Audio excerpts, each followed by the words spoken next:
Le problème, c'est que ça fait à peu près une centaine d'années qu'on a compris comment fonctionnaient les forages, on a réussi à en faire de plus en plus profondément, donc on va taper dans toutes les nappes fossiles dans le monde.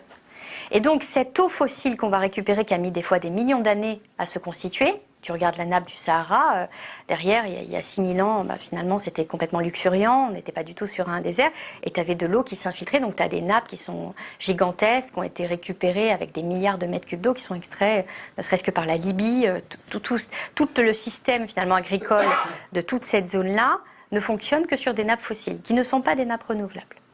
Et donc, en fin de compte, cette eau qu'on a été prélevée dans nos sous-sols, on l'a mis dans l'atmosphère.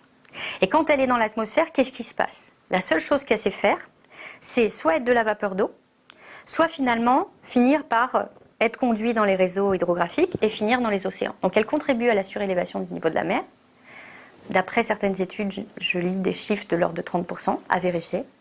Mais par contre, on augmente le pourcentage de vapeur d'eau dans l'atmosphère. Donc si on augmente le pourcentage de vapeur d'eau, celui qui est en inertie, celui qui ne peut pas bouger, celui qui est de toutes les façons constant en permanence, peu importe le cycle de l'eau, eh ben, on augmente l'effet de serre. Donc on augmente la température et on augmente l'évaporation.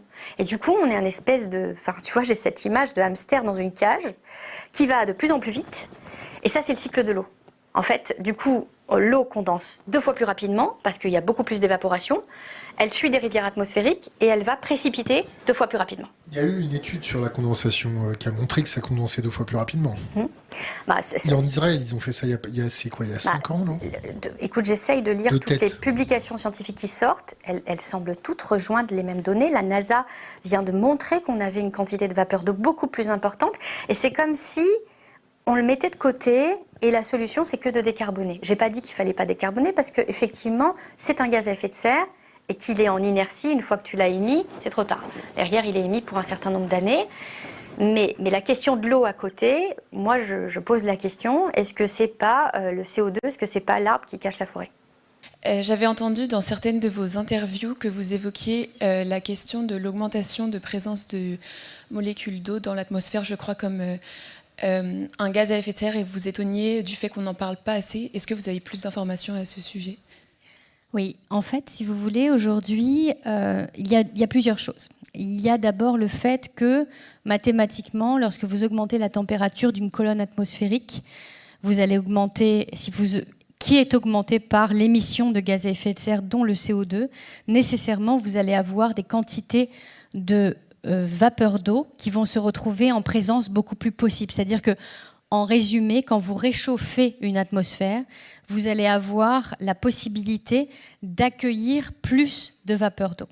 La vapeur d'eau, c'est le premier gaz à effet de serre sur Terre. C'est ce gaz à effet de serre qui rend l'habitabilité de la Terre.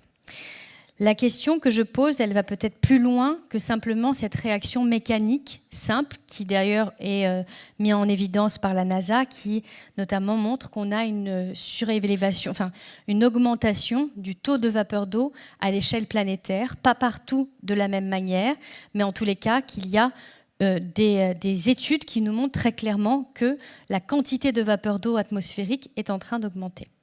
Et la question que je posais à travers une de mes interviews, c'était de dire la quantité que l'on a dans les sous-sols, qui est aujourd'hui extraite et à tel point qu'on est capable à un moment donné de modifier l'axe de la Terre tellement on surexploite ces nappes phréatiques, eh bien cette quantité d'eau, elle finit par être dans le cycle superficiel.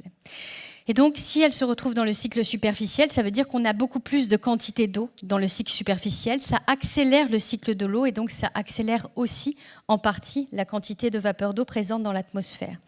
Mais juste peut-être pour vous donner une indication, essayer de comprendre un peu les ordres de grandeur et les enjeux, il faut comprendre que l'eau atmosphérique, elle est extrêmement infime.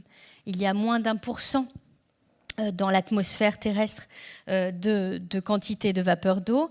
Par contre, ce qui est essentiel, c'est qu'à l'échelle planétaire, si vous voulez imaginer la quantité de vapeur d'eau qu'on a sur Terre, vous prenez la mer Caspienne, une toute petite mer intérieure, vous la divisez en 7 et vous vous retrouverez avec 1/7 de cette mer Caspienne. Ça correspond aux 12 000 km3 qui sont inclus dans toute l'atmosphère terrestre. Donc la quantité et la part de vapeur d'eau, elle est absolument infime.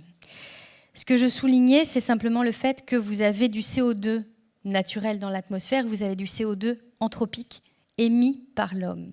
Et donc, la question des nappes phréatiques et des nappes aquifères profondes fossiles qui sont extraites, eh bien, pose des questions parce que, par exemple, à l'époque, le colonel Kadhafi, qui était ce dictateur qui a décidé de créer la grande rivière artificielle et donc de vider l'intégralité d'un réservoir, eh bien, lorsqu'il a décidé d'aller chercher dans la nappe en Libye et de pouvoir prélever toute l'eau qu'il y avait dans les sous-sols pour pouvoir alimenter Tripoli en eau et pour pouvoir rendre la région luxuriante et avoir beaucoup d'eau pour l'irrigation des cultures, eh bien, juste cette nappe-là, le contenant estimé de cette nappe-là, c'est à peu près 6000 fois le contenant de ce que l'on a dans toute l'atmosphère terrestre.